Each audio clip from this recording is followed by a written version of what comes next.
Welcome back to HVAC Talk with Huff. I'm Huff. We're back here today with our training system, and we're going to be doing some testing and showing you the results of these tests. Hopefully you've watched a video before this in which I introduced this new series called Your Filter, meaning your air filter, might be wrecking your HVAC system. What we're going to do is we're actually going to start with what most people would call a washable type of media filter. This is the filter that actually came in this Carrier Infinity air handler. Now this is a 24,000 BTU heat pump system. This is a conventional type of air handler. And if you'll notice down here near the bottom, I don't know how well you can see that. I guess, yeah, you can see right here is a filter slot. And that's where this filter actually came installed in this unit. Now, why would we start there? Well, the simple fact is that often when HVAC companies are out and they're looking at systems and quoting, equipment changes, things like that, or quoting new systems, sometimes the conversation comes up about air filtration, and we see a lot of times that upgraded air filters are not typically included in the job for a lot of contractors. Now, there are some that do very well at filtration, and for those folks, we say thank you. But the simple fact is we see a lot of systems that are not installed with good filtration that's been, discussed with the homeowner, that they've actually given them a really efficient filter that is properly sized, duct modifications done to be able to enable that filter to work correctly and not hurt the system. A lot of times what we find is that a lot of folks, because like with these conventional type air handlers, Carrier is not the only brand. Many brands, and I've worked for a few, many brands actually in their air handlers include this type of filter slot that actually has a nice little door that goes over it. By the way, they normally don't have a hole in it. That's me doing some testing. And so it's kind of a nice, neat little, the filter fits in there, the cover goes over. It's just, it's nice, compact, and easy. Well, the thing is that when you look at these type of filter racks and the kind of filters that come in them like this is a very porous filter. I call it sticks and stones filter. That's kind of all it really stops. And a lot of people see this filter and they decide that they want to upgrade their filter because, I do want better filtration. There's a wonderful guy named Drew Tozer who wrote a book called Feel Good Homes. And I had the honor of interviewing Drew. And in that interview, we talked about filtration. And he said, Huff, there's only really two ways to filter the air in your home, either through some kind of mechanical means like a filter in your HVAC systems or your lungs. So you should really choose your filtration wisely. And so filters are typically categorized in what we call a MERV rating, minimum efficiency reporting value. The higher the MERV, the more efficient that filter is to filtering those smaller, finer particles that are damaging to our lungs and our sinuses and things like that. So a lot of times it's an afterthought. Well, people think after the fact that they decide now that they want a more efficient filter, and the filter that the contractor was offering was kind of expensive, and so now they can go to Home Depot and they can buy a high MERV rated filter that'll fit right in that filter slot, and so everything's great. Well, the problem is that it often causes problems in the system, and that's what we want to illustrate with this video. So this video is going to kind of concentrate on filters that will fit in that filter slot.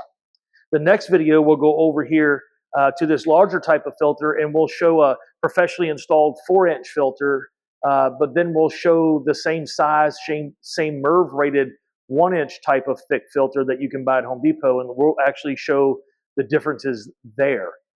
Now, you got to remember that there are typically two types of blowers sold today in our residential landscape as far as residential HVAC systems.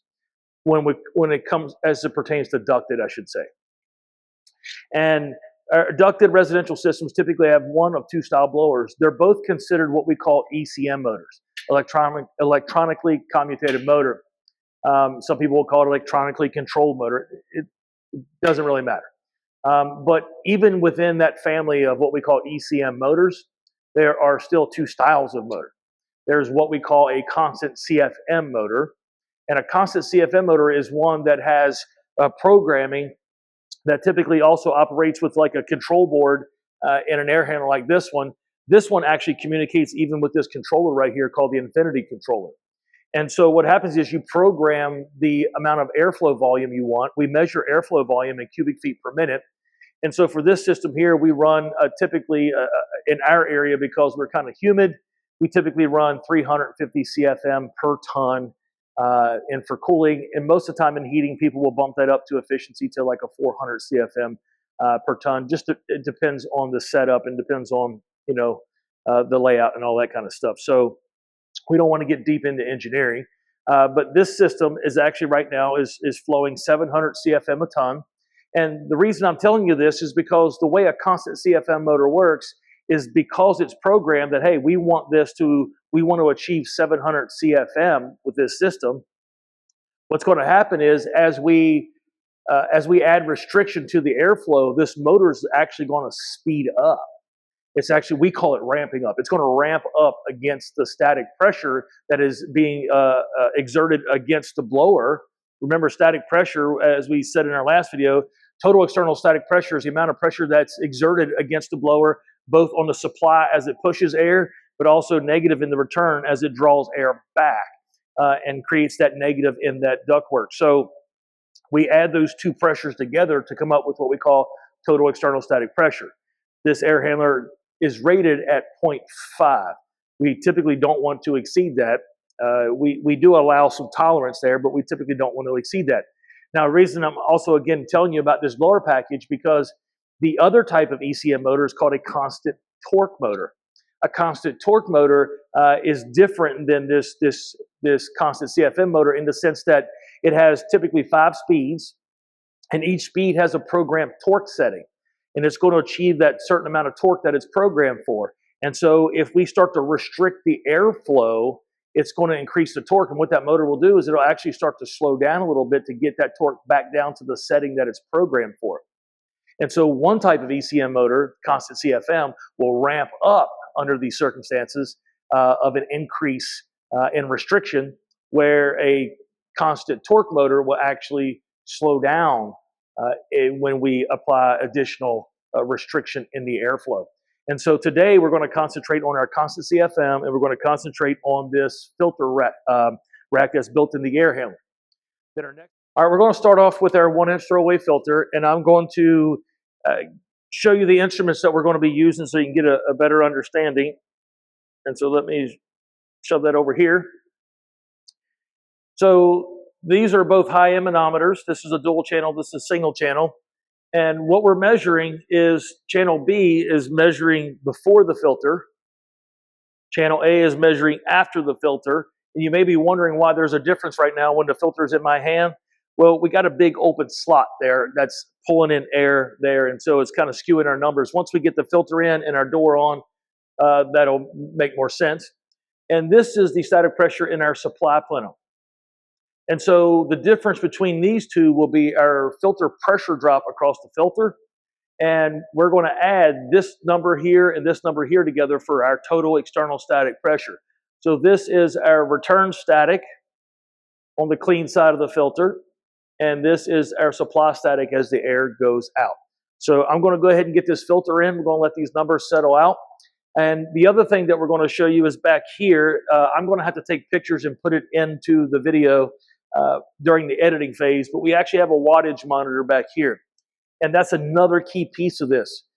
As we start to increase the amount of resistance of the filters as we go along, we're going to watch the wattage consumption of our blower and see what happens with that as this blower has to ramp up because it's under more strain. So that's going to be an important number here that we're going to be watching as we go along. So here we go. Okay, so we got our filter in, we got our filter rack cover on. 0.14 before the filter, 0.24 after. Again, you're watching it dance around just a little bit. There is a little bit of turbulence in there. And so that's telling us we have about a 0.1 drop across the filter. In my first video, I said that when we're not designing to a specific filter and someone's just designing a duct system, they will typically use 0.1 as the pressure drop across the filter as kind of the standard, if you will. And so I really hope we kind of get away from doing the standard thing and really start planning on what we're really installing and plan for using better filtration. But I digress. So we have about a 0.1 drop across the filter, and I've kind of dialed the return duct back a little bit to kind of get the static to where we would normally see in a system. And so our total external static pressure, we can see here about 0.25 plus 0.16 is about a 0.41, 0.42 static pressure, total external static pressure exerted against this blower, both as it draws and as it pushes. And so that's actually, if I go out on a job site and I see a 0.41, 0.42, honestly 0.5 and under, I'm typically very happy. And to be quite honest with you, so I've been doing this 35 years, spent 17 years doing tech support for OEMs, and I've been on many job sites where a lot of times either poor ductwork design or bad filtration or poor design around the type of filter that's being used really was harming the system and harming the efficiency, the capacity, and causing the end user to pay more in operational costs. And so this is an important part to kind of understand. And so if I was to go out on a job site and see these numbers, again, there might be some duct design guys that might want to pick some of this apart a little bit. Like my return static's probably just a little bit on the higher side than what we want to see, but overall, the total external static pressure is under the manufacturer's rated static, and so that typically makes us happy. So this is the throwaway filter that came in the system. And so now what we're going to do is we're going to take that filter out and put another filter in that's a little bit higher MERV rating. Now, before I do that, I do want to capture this information on the wattage because that's an important part as well. And so our wattage consumption right now is about 143 watts, 144 watts that the blower is drawing while running the airflow with this configuration. And so we wanted to set that as the baseline. Yeah. First off, I want to make a note that I have rounded each reading to the second decimal place. This first test is our baseline. It's the reference point we'll use to compare every filter that follows. There are three key metrics that we're focusing on. The first is filter pressure drop. This is a difference in pressure between the air entering the filter and the air leaving the filter. The second is total external static pressure. That's the amount of resistance exerted against a blower as it moves air through the entire system. And third is wattage. That's the actual power consumed by the blower while doing that work. These three numbers are our baseline. For each filter we test next, we'll measure the same three things and compare them directly back to this. Let's go to the next filter here, and I'm going to go change this one out. Okay, now that we set our baseline for our throwaway filter, we're now going to install this MERV 11 filter that I picked up at the Home Depot. It's HDX brand. I think it's their house brand. Now, Home Depot does this thing. They have their own proprietary filter rating kind of number. They call it an FPR, but then they also put the equivalent MERV rating. I tried to get a MERV 10. They didn't have one, and so they had this MERV 11 equivalent. And the thing is, right here, actually, on this particular filter, they actually have a chart here that tells you, based on how many cubic feet of air is going to pass across it, what the pressure drop is going to be. So I'm not going to tell you what it says until we actually put it in and test it. And let's just see. All right, so now we got the filter in, the cover on. We got the system back up and running. We are calling for the same CFM. Again, with a constant CFM motor, up till about 1 inch of static, we know that these motors are pretty reliable, that once we kind of measure the baseline CFM and we keep calling for that particular CFM, that motor is going to do everything it can to try to maintain that. And that's the way they're designed. So I'm not going to go back and use the TrueFlow grid to measure the CFM again because we know that it's pretty reliable. But let's look at what did change. So before the filter, we are running about a 0.13. But look at after the filter now. Now we're up to 0.46, 0.47, kind of bounces around a little bit. Over here, we are 0.159, 0.16, bouncing around a little bit again for the turbulence. And so when we add the after the filter reading to the supply reading, we now have a total external static pressure of about 0.62. So we went from running about a 0.41, 0.42. Now we just jumped up 2/10. Now we're above the rated static for this air handler, and that's with a MERV 11 filter. So it actually said, by the way, on the filter that the static pressure drop at about 800 CFM was about 0.39, and we're running only 700 through it, and we are about a 0.33 pressure drop across this filter. Now, let's also look at the wattage. Our wattage is up running now, bouncing around between 199 and like 201, 200, 201. And so think about that increase. Now, when we get done this exercise, we'll actually do the math and show the percentage of increase as we went along, so you can kind of, again, understand how all this goes together. Okay, for a quick recap on our MERV 11 filter testing. First off, our filter pressure drop. Our pressure drop on this MERV 11 filter is 0.33. This is a 175% increase over our baseline measurement for the washable filter, which was 0.12. Quite the increase. Our next is our total external static pressure. The MERV 11 external static pressure measured 0.63. This is a 54% increase over our baseline measurement of 0.41. Lastly, our wattage. Our new wattage consumption is 201.2 watts. This is a 40% increase over the original wattage on our washable filter, which was 143.7. So if you're a homeowner or maybe a technician that struggles to explain this, let's think about what happened. So when we have a duct system that's designed to use that filter rack that we have in this air handler, using either a washable type of filter like we had in there, or that blue fiberglass one that you can buy at Home Depot, kind of real cheap filters. When you take a system that's kind of designed around that quote unquote minimal pressure drop across the filter, and then we start adding in a higher MERV rated, higher efficiency, more restrictive filter, look at just what happened to our system. Again, this is a constant CFM fan. So this fan is actually going to ramp up against that restriction to try to keep delivering that amount of air. Why? Because that amount of air was designed for a reason. For us to get the proper cooling and the proper heating out of our system, it was important that we had that amount of air volume going across that coil to be able to achieve the capacity that the system is rated for. And so this becomes very important. But I want you to think, so what happens to this motor now that it's got to ramp up a lot higher? And so actually, if I was to look at my blower RPM, the blower RPM before was in the 700 range, and now we're up over 1,000 on the RPM range of that motor. And so, again, we could throw so much numbers at that it doesn't make sense. The real important part is this. Air restriction matters. It works the blower harder. It has to ramp up, and I consume more power in the process.